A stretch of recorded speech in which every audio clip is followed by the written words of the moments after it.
ऐसा एक झूठा पत्र देके, अंडरटेकिंग देके सरदार वल्लभ भाई पटेल को कि हम आज के बाद से कभी राजनीति में टांग नहीं अड़ाएंगे, तब उनको भी धोखा देके इन्होंने अपना बैन हटवाया था। और आज आप लोग सब देख रहे हैं। तो ये भी आतंकवादी जो संगठन होते हैं उनकी एक सबसे बड़ी खूबी ये भी होती है कि वो किसी भी हद तक जाके कोई भी झूठ बोल सकते हैं। तो मैं ये कह रहा हूँ, इसलिए विश्व हिंदू परिषद असल में एक आतंकवादी संगठन है, लेकिन उसको अभी फॉर्मली डिक्लेयर नहीं किया गया फॉर ऑब्वियस रीजन, क्योंकि आरएसएस और बीजेपी की तो सरकार है। जो बाबा साहब डॉक्टर भीमराव अम्बेडकर, उनको इतनी भी समझ नहीं है कि बाबा साहब डॉक्टर भीमराव अम्बेडकर का जो संविधान है उसकी बुनियादी बात क्या है। सुप्रीम कोर्ट, पूरी पार्लियामेंट्री रिप्रेजेंटेशन करती है ना। आज ऑपोजिशन जो भी काम कर रही है वो हार जाएंगे, कोई भी उनका चाहे नो कॉन्फिडेंस मोशन नहीं होगा। बहुसंख्यक नंबर्स की गिनती से ऊपर संविधान है। उनके बिहाफ पे कोई उनका जो राजनीतिक या लीगल गुरु है वो दे रहा है जवाब। पहली बात तो यही है। दूसरी बात, आपने बिल्कुल, मैंने यही बात कही कि जो सारे इंग्रेडिएंट्स होते हैं ना किसी भी आतंकवादी संगठन के, वो विश्व हिंदू परिषद, आरएसएस, बजरंग दल, मेती लेपुन और आराम भाई तेंगुल पूरे करते हैं। और इनके बहुत सारे हिंदू सेने और साध्वी प्रज्ञान सिंह ठाकुर का जो संगठन था अभिनव भारत नाम का, वो सभी आतंकवादी संगठन के जो इंग्रेडिएंट्स और रिक्वायरमेंट्स होते हैं वो पूरी तरीके से 100% पूरे करते हैं। लेकिन विभिन्न सरकारों ने इनको डिक्लेयर नहीं किया। सरदार वल्लभ भाई पटेल में वो क्योंकि बहादुर आदमी थे, उन्होंने इनको फौरन बैन किया था। लेकिन उनको भी इन्होंने धोखा देके, क्या धोखा देके, ये अंडरटेकिंग देके, जैसे आज चुनाव आयोग जो सुप्रीम कोर्ट में झूठे एफिडेविट फाइल करता है, वैसा एक झूठा पत्र देके, अंडरटेकिंग देके सरदार वल्लभ भाई पटेल को कि हम आज के बाद से कभी राजनीति में टांग नहीं अड़ाएंगे, तब उनको भी धोखा देके इन्होंने अपना बैन हटवाया था। और आज आप लोग सब देख रहे हैं। तो ये भी आतंकवादी जो संगठन होते हैं उनकी एक सबसे बड़ी खूबी ये भी होती है कि वो किसी भी हद तक जाके कोई भी झूठ बोल सकते हैं। तो मैं ये कह रहा हूँ, इसलिए विश्व हिंदू परिषद असल में एक आतंकवादी संगठन है, लेकिन उसको अभी फॉर्मली डिक्लेयर नहीं किया गया फॉर ऑब्वियस रीजन, क्योंकि आरएसएस और बीजेपी की तो सरकार है। अब ये तो उन्हीं से पूछिए जो नजर आने में बहुजन समाज के हैं, और उनको अभी मैं इनके सवाल का पूरा जवाब दे भी नहीं पाया था, आपके भी दूंगा। तो और पूरा जवाब में ये बचा है कि जो ये कह रहे हैं कि बहुसंख्यक, और ये जो बाबा साहब डॉक्टर भीमराव अम्बेडकर, उनको इतनी भी समझ नहीं है कि बाबा साहब डॉक्टर भीमराव अम्बेडकर का जो संविधान है उसकी बुनियादी बात क्या है। सुप्रीम कोर्ट, पूरी पार्लियामेंट्री रिप्रेजेंटेशन करती है ना। आज ऑपोजिशन जो भी काम कर रही है वो हार जाएंगे, कोई भी उनका चाहे नो कॉन्फिडेंस मोशन नहीं होगा। बहुसंख्यक नंबर्स की गिनती से ऊपर संविधान है। अगर कोई भी चीज कोई भी काम, कोई भी बिल अगर संविधान की मूलभूत भावना के खिलाफ होगा तो वो गैर कानूनी होता है, संविधान के विरोधी होने की वजह से। और सुप्रीम कोर्ट का सबसे बड़ा महत्वपूर्ण कार्य ही यही है जिसके लिए बाबा साहब ने सुप्रीम कोर्ट नाम की संस्था को इतनी ताकत दी है।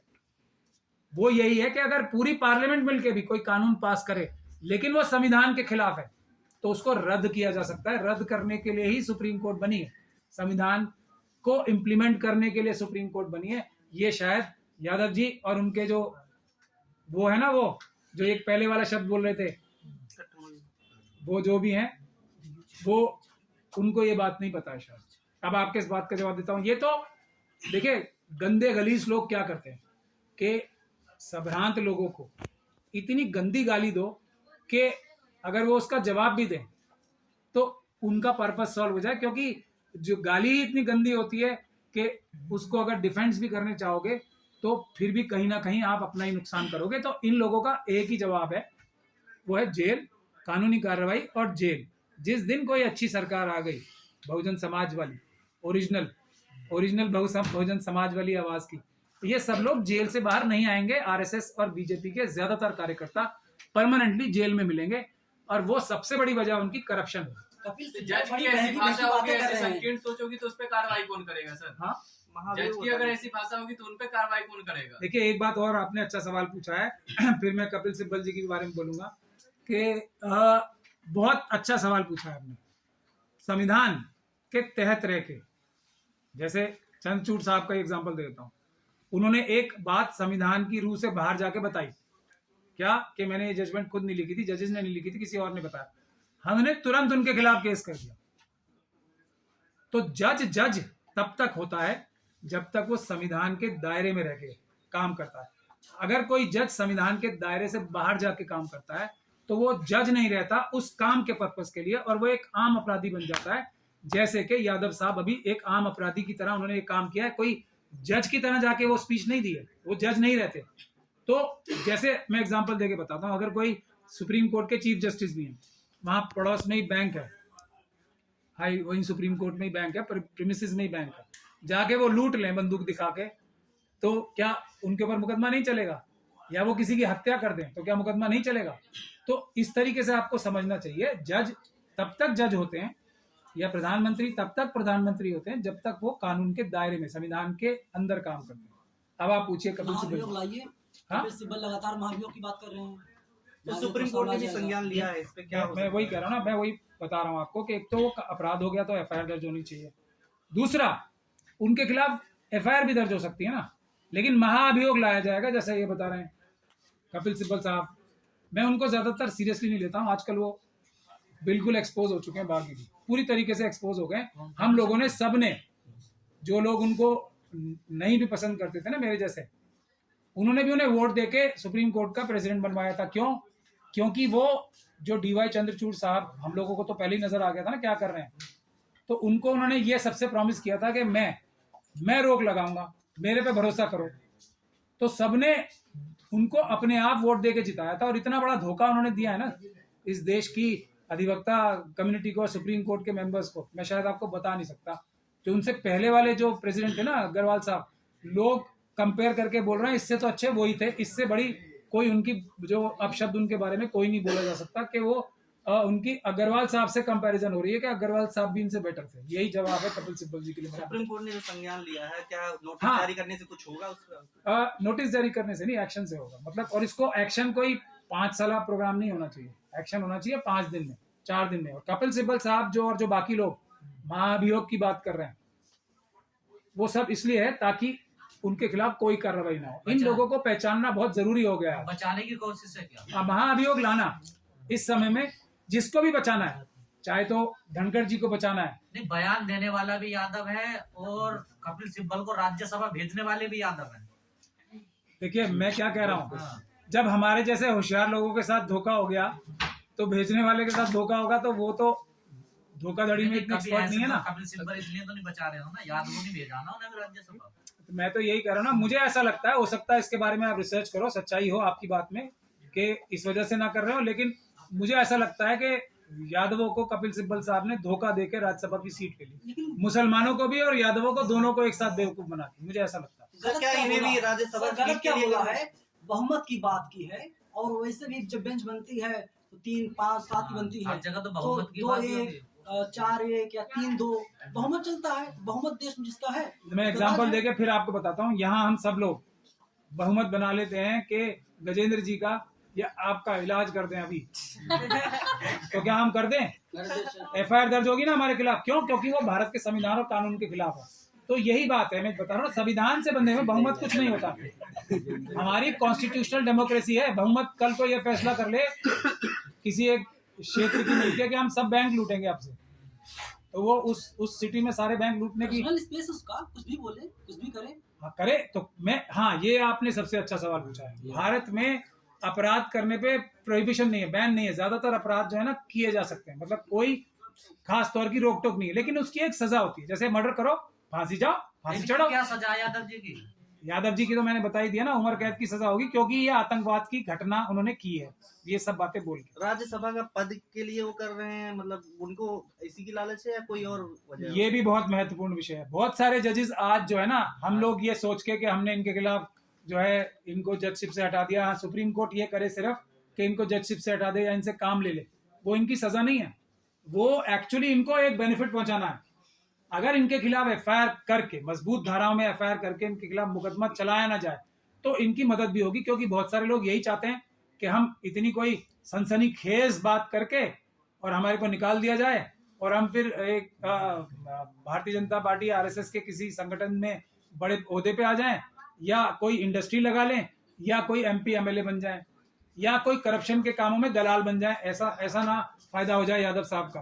तो ये भी देखना है कि सजा दिलवानी बहुत जरूरी है ऐसे लोगों को, सिर्फ इनको निकाले जाने से फर्क नहीं पड़ रहा। और भ्रष्ट जजेस ऐसे होते हैं जिन्होंने हजारों हजारों करोड़ कमा रखे हैं, तो अब निजात पाके उसको कहीं दूसरी जगह बड़ी जगह पे जाना भी है ना, क्योंकि जज तो अब वो शायद मेरे ख्याल से 2 साल में रिटायर हो रहे हैं, 1.5 साल। पर सर आपको नहीं लगता इस चीज में आपको भी झटका लगा, जो आप बहुजनों का नारा देते हैं, यादव जी भी तो बहुजन में ही आते हैं ना? नहीं, मुझे बिल्कुल झटका नहीं लगा, मेरी तो बात को और मजबूती मिली है। मनुवादी कौन?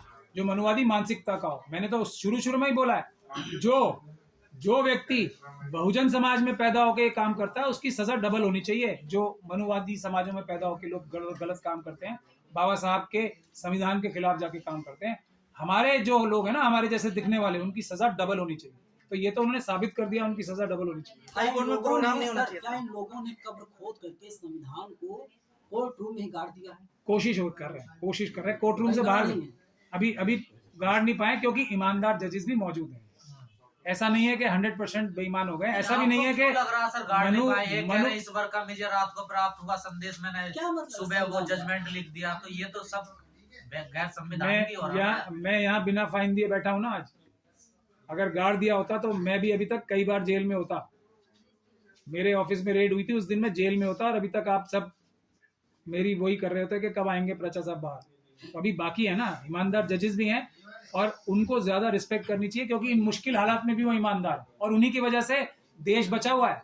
वरना मोदी जी तो सब, और अडानी जी और ये सब मिलके मोदी जी हैं बेसिकली। तो जबरदस्ती बेचारे अडानी जो एक क्लर्क हैं मोदी जी के, उनका नाम बार बार लेते हैं हम लोग भी, सब भी, वो तो उनका हिसाब किताब रखने वाले मुंशी तो हैं सिर्फ एक मोदी जी का।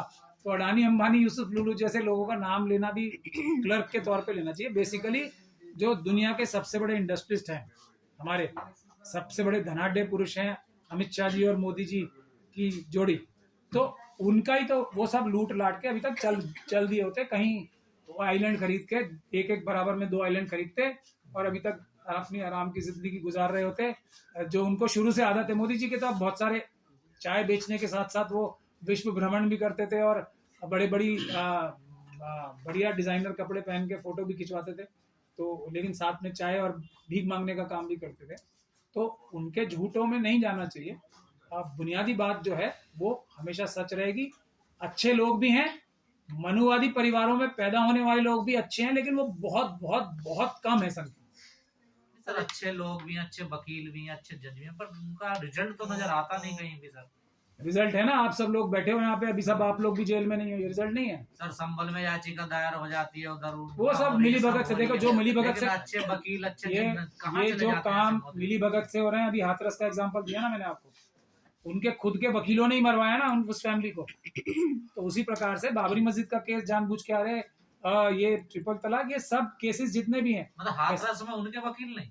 हाँ, तो उसमें तो वकील वो थी ना, क्या नाम उनका, अभी वो कहाँ है, सीमा, वो जो भी हैं, वो जो बहुजन समाज की बड़ी वो थी प्रोटेक्टर, तो वो कहाँ है?